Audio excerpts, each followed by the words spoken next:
एक जानी बताओ तरीके सखी सैया से सता के सुतनी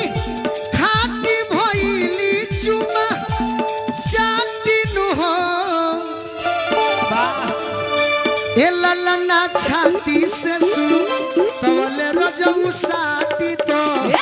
गइल खेतावा पाटी नु हो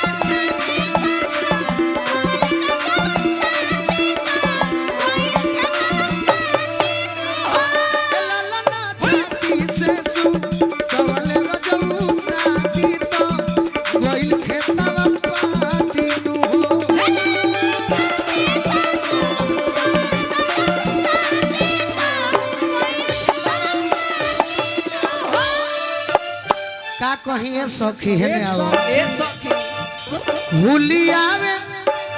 हुली बुझल हुली उल्टी हुली माने उल्टी होला हां जी हुली आवे भीवा देखी खाटी अब हरल थरिया उलाटी नु हो ए ललना पीरा से को मरिया जत फाटी की दर्द कोई से खाती नु हो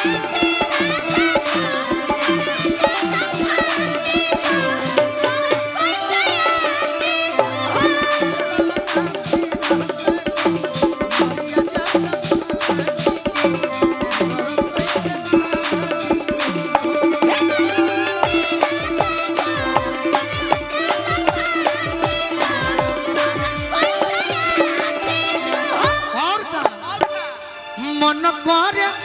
खैती करिया माटी देवरू के फरिती अब घाटी नु हो ए ललना ए ए ललना ए ललना पियावा मिलते ए ललना पियावा मिलते लिहती दाते काटी ननदी के खेदती जाती नु हो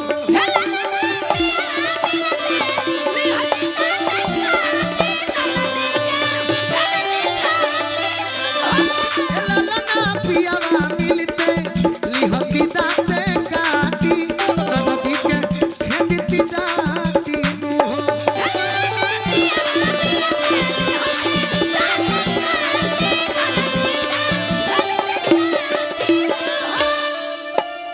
पटना से चल के हमारा आई बनी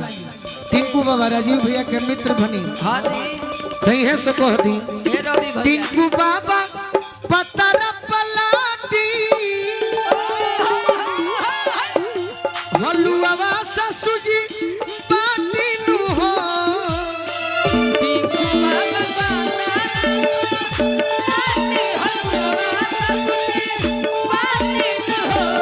ए ललना गोलू राजा हौवे मरद खाटी अरे मनी जन्मदिन के पार्टी नु